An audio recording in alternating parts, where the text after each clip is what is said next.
ಬೆಂಗಳೂರಿನ ಫ್ರೀಡಂ ಪಾರ್ಕ್ನಲ್ಲಿ ಶ್ರೀ ಜಿಎಸ್ ಪಾಟೀಲ್ ಅಭಿಮಾನಿ ಬಳಗ ಜಕ್ಕಲಿ ರೋಣ ಮತಕ್ಷೇತ್ರ ಗದಗ ಜಿಲ್ಲಾ ವತಿಯಿಂದ ಸ್ವಾಭಿಮಾನ ನಡಿಗೆ ಪ್ರತಿಭಟನೆ. ಜನಪ್ರಿಯ ಶಾಸಕರಾದ ಶ್ರೀ ಜಿಎಸ್ ಪಾಟೀಲ್ ರವರಿಗೆ ಸಚಿವ ಸ್ಥಾನ ನೀಡಬೇಕು ಅಂತ ಬೃಹತ್ ಪ್ರತಿಭಟನೆಯನ್ನು ಹಮ್ಮಿಕೊಳ್ಳಲಾಗಿತ್ತು. ಸಾವಿರಾರು ಸಂಖ್ಯೆಯಲ್ಲಿ ಜಿಎಸ್ ಪಾಟೀಲ್ ರವರ ಅಭಿಮಾನಿಗಳು ಕಾರ್ಯಕರ್ತರು ಆಗಮಿಸಿ ಪ್ರತಿಭಟನೆಯಲ್ಲಿ ಪಾಲ್ಗೊಂಡಿದ್ದರು.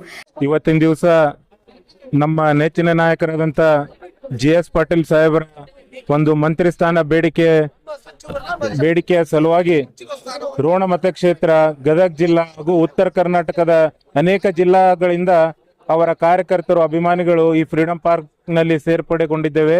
ಕಾರಣ ಹೈಕಮಾಂಡ್ ಮುಂದಿನ ಒಂದು ಸಂಪುಟ ವಿಸ್ತರಣೆಯಲ್ಲಿ ಹೈಕಮಾಂಡ್ ಇರ್ಬೋದು, ಸನ್ಮಾನ್ಯ ಮುಖ್ಯಮಂತ್ರಿಗಳಾದಂಥ ಡಿ.ಕೆ. ಶಿವಕುಮಾರ್ ಸಾಹೇಬರು ಇರ್ಬೋದು, ಮುಂದಿನ ಸಂಪುಟ ವಿಸ್ತರಣೆಯಲ್ಲಿ ನಮ್ಮ ನಾಯಕರಾದಂಥ ಸಜ್ಜನ ರಾಜಕಾರಣಿಯಾದಂಥ ಅನುಭವಿ ರಾಜಕಾರಣಿಯಾದಂಥ ಹಿರಿಯ ರಾಜಕಾರಣಿಯಾದಂಥ ಹಾಗೂ ಲಿಂಗಾಯತ ಸಮುದಾಯದ ಉತ್ತರ ಕರ್ನಾಟಕದ ಧ್ವನಿಯಾದಂಥ ಜಿಎಸ್ ಪಾಟೀಲ್ ಸಾಹೇಬರಿಗೆ ಸಚಿವ ಸ್ಥಾನ ಕೊಡಲೇಬೇಕೆಂದು ನಾವು ಆಗ್ರಹ ಮಾಡಕ್ಕೆ ಇಲ್ಲೆಲ್ಲ ಸೇರಿವಿ.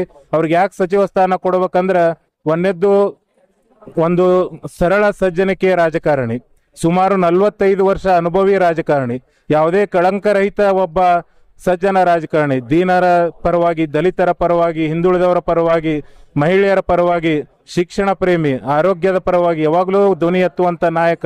ಅವ್ರು ಇಷ್ಟು ದಿನ ಆದರೂ ಸತತ 4 ಬಾರಿ ವಿಧಾನಸಭೆ ಪ್ರವೇಶಿಸಿದ್ರು ಅವ್ರು ಒಂದ್ಸಾರಿನೂ ಸಚಿವ ಸ್ಥಾನಕ್ಕೆ ಆಗ್ರಹ ಪಟ್ಟಿಲ್ಲ. ಇವಾಗ್ಲಾದ್ರೂ ಅವರು ಸ್ವತಃ ಆಗ್ರಹ ಪಟ್ಟವ್ರಲ್ಲ. ಆದರೆ ನಾವೆಲ್ಲ ಅವರ ಅಭಿಮಾನಿಗಳು ಈ ಸರಿ ಅವರಿಗೆ ಸಚಿವ ಸ್ಥಾನ ಕೊಡಲೇಬೇಕೆಂದು ನಾವು ವಿನಂತಿ ಹಾಗೂ ಆಗ್ರಹವನ್ನು ಮಾಡಕಂತೀವಿ. ಕಾರಣ ಹೈಕಮಾಂಡ್ ಹಾಗೂ ಕೆಪಿಸಿಸಿ ಅಧ್ಯಕ್ಷರಾದಂಥ ಬಿ.ಕೆ. ಹರಿಪ್ರಸಾದ್ ಅವರು, ಸನ್ಮಾನ್ಯ ಮುಖ್ಯಮಂತ್ರಿಗಳು ಹಾಗೂ ಎಲ್ಲ ಕಾಂಗ್ರೆಸ್ ಪಕ್ಷದ ಹಿರಿಯರು ಈ ಅಹವಾಲನ್ನು ಸ್ವೀಕರಿಸಿ ಅವರಿಗೆ ಸಚಿವ ಸ್ಥಾನವನ್ನು ಕೊಟ್ಟಿದ್ದೇ ಆದರೆ ಮುಂದಿನ ದಿನಗಳಲ್ಲಿ ಉತ್ತರ ಕರ್ನಾಟಕ ಭಾಗದಲ್ಲಿ ಕಾಂಗ್ರೆಸ್ ಪಕ್ಷ ಇನ್ನೂ ಗಟ್ಟಿಯಾಗಿ ನೆಲೆ ಊರುತ್ತಂತ ಹೇಳಿ ಇನ್ನೊಂದ್ಸಾರಿ ಆಗ್ರಹ ಮಾಡ್ತೀನಿ. ನಮ್ಮ ಸಾಹೇಬರು ಆದಂತ ಜಿಎಸ್ ಪಾಟೀಲ್ ಸಾಹೇಬರಿಗೆ ಸಚಿವ ಸ್ಥಾನ ಕೊಡ್ಲೇಬೇಕು.